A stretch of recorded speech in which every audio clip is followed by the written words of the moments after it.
their preseason opener against the Panthers, according to Cleveland.com. It's more out of necessity than anything.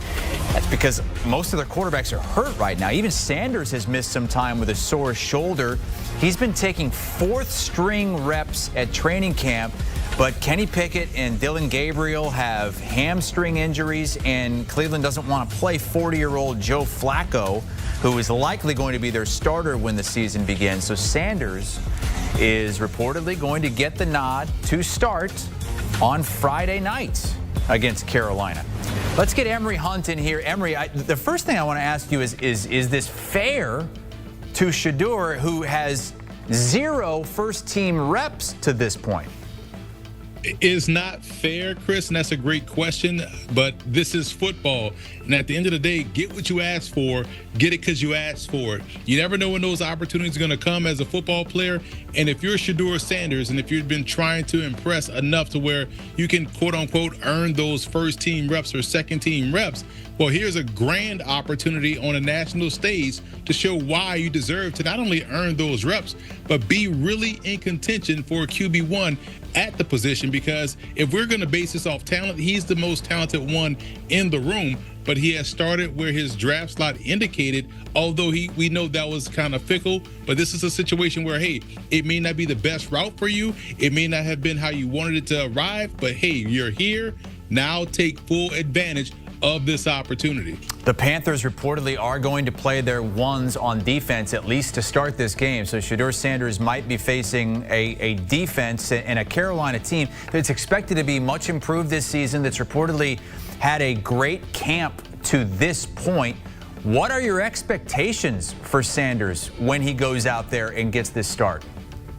What's interesting, Chris, is that we've seen this movie before. If you go back to Sanders' history, right, you go back to his first game in college at Jackson State against Florida A&M, who was ranked at the time, did great in that ball game. You go to his first game at Colorado against a ranked TCU team that everybody expected to beat the doors off Colorado. He threw up 500 yards and 4 touchdowns in a win there in Fort Worth. So I'm expecting Shedeur to realize the gravity of this moment and to play really well, because one, he has to, because that gives credence to everyone else saying, well, see, this is why you win the 5th round. This is why you are this on the depth chart. This is why you shouldn't be a starter in the NFL. He understands the situation, so he has to go out there and play well. And I expect him to go out there and play well, because I've seen him handle these situations like this before at 2 different stops. Carolina will be a good test. Young, improving team, looking to make a statement against the Browns team, against a rookie quarterback. What a way for them to get off to a great start. But I think Shedeur Sanders,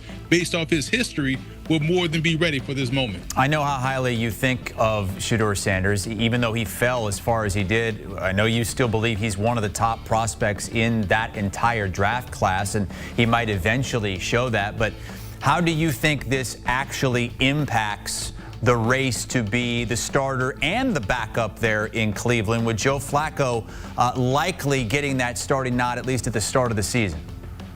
You know, that's a great question, Chris, because we've seen Shedeur Sanders outperform Dillon Gabriel in practice, and all that has done is earned him more 3rd and 4th team reps, right? So he could play well in his ball game, and the Browns could still be the Browns and not do what's right by him or right by the team. But I say team last, because here's the thing.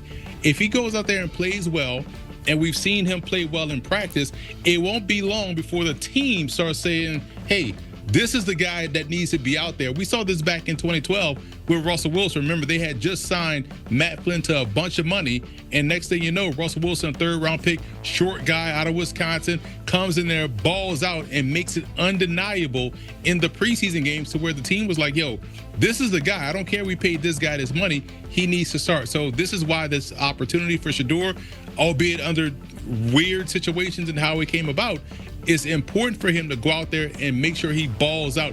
He has to have the greatest preseason game in preseason football history to kind of change the perception of these Browns coaches that seem hell-bent on not allowing him to play himself up that depth chart, despite doing so in training camp. Yeah, 4th team reps he's been getting. No 1st team reps, but he's reportedly going to get the start on Friday against the Carolina Panthers ones on defense out of necessity, because Kenny Pickett and Dillon Gabriel have hamstring injuries. They went out, they signed Snoop Huntley. Tyler Huntley today because of that lack of depth right now. But the Browns with 3 preseason games to try to figure all this out. And Emory Hunt, a strong believer that Shedeur Sanders is going to go out there and show that he is. But of course, with Kenny Pickett, Dillon Gabriel, and Shedeur Sanders all nursing minor injuries, the Browns now signing Tyler Huntley. He has started 14 games across 5 seasons for the Ravens and the Dolphins. He has 11 career touchdowns, 10 interceptions, and was a Pro Bowler back in 2022. So let's get a look at the Browns quarterback room, because again, the graphic just keeps getting a little bit longer. Deshaun Watson at the bottom there, we know he is on the PUP list after dealing with that Achilles injury. Joe Flacco has been listed as QB1 on the depth chart for now. Kenny Pickett, Dillon Gabriel, Shedeur Sanders, and now Tyler Huntley is joining an already very crowded quarterback room for the Cleveland Browns. So let's welcome on Mike Renner and Brock Vereen. Great to see you guys. We're breaking down kind of the latest buzz around training camp, starting with that very crowded quarterback room in Cleveland. Mike, they add yet another quarterback in Snoop Huntley, and with Joe Flacco listed as QB1. Feels like we're always talking about this crowded quarterback room, but with all of that in mind, Mike, what is your takeaway as of right now on the Browns quarterback situation? That it's even messier than before. Like this is craziness that they're adding another name to the mix. I think Tyler Huntley officially is this generation's Josh Johnson. He's going to be signed, to a new team 6 months from now. This unit, I think it was always going to be, or always most likely, that Joe Flacco was going to at least start week 1. But you were hoping that one of these younger guys really flashed, right? You were hoping that one of these guys took the reins, impressed early on, and got some buzz, and you could actually make it a real competition. Unfortunately, it doesn't appear as that's been the case. Now, that's often the case when you only invest like a third and a fifth and trade a guy for a fifth to get them. Like, there's a reason that these guys were available when they were. So I'm not particularly inspired, but at least, they got the excuse. These guys are rookies. Dillon Gabriel, Shedeur Sanders, it wasn't going to happen right away. Tyler Huntley stays employed, and I'm happy for him. Get those checks, young man. But I feel the reality that we need to come to terms with is every quarterback that's on this Browns roster is going to play at some point this year. I'm with Mike. Joe Flacco is probably going to start week 1, but Joe Flacco starting it deep into the season means this was a failure of an experiment of a quarterback room.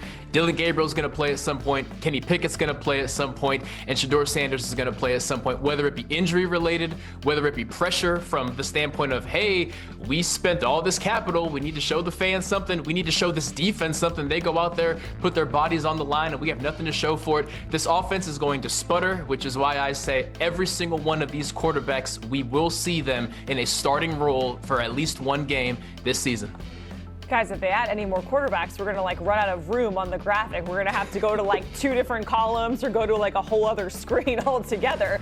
So we're talking about the Browns, their quarterback room, and it's also paired with the fact that we have an article up on CBSSports.com right now that takes a look at the worst trades involving players going all the way back to the year 2000. This is the top 5, of course, the article on CBSSports.com. It goes beyond that.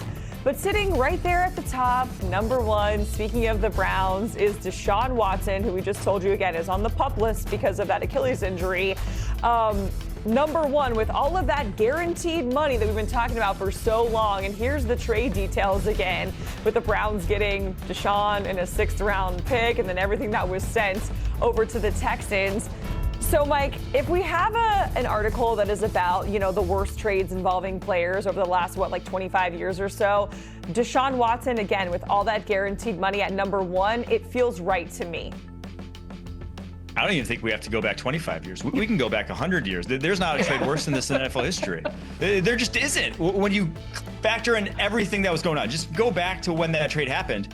They had Baker Mayfield. They still could have had Baker Mayfield. Is the other thing that makes this even crazier is that you have a guy who's a top 10 quarterback in the NFL right now on your roster that you decided to move on from. And yeah, there was reasons why to do so at the time, but he is playing, Baker Mayfield, you would trade for him in a heartbeat if you're the Cleveland Browns right now, the way he's playing down there in Tampa. So not only did you trade for a contract that's been completely underperformed, that you traded for a guy who's been a bottom 3 quarterback in the NFL as he's been your starter, you gave away a guy or gave up on a guy who is a top 10 quarterback in the NFL. So for all those reasons, yeah, unfortunately, slam shut a Super Bowl window that was opening for the Cleveland Browns. Mike, not only is it the worst trade on the field, how about off the field? Let's not forget the chaotic state that the NFLPA is in right now. The spark started with the Deshaun Watson contract. So not only on the field did that window slam tight, but the NFLPA is on fire. It is a mess because all the owners decided, hey, this can't happen again. That's how bad this trade was. So we all agree that this is the worst trade ever. As the months go on and this whole NFLPA shuffle goes on, we have to also realize this is still part of the Deshaun Watson trade. The fallout is unprecedented.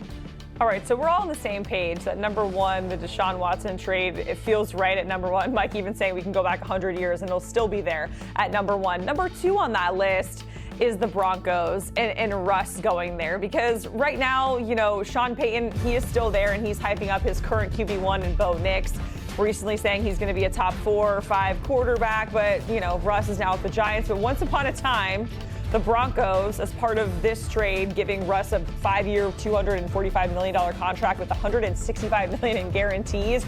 You see all the trade details there. Does Russ going to Denver back then in 2022, Mike, feel right? Like a top 2 worst trade in the NFL?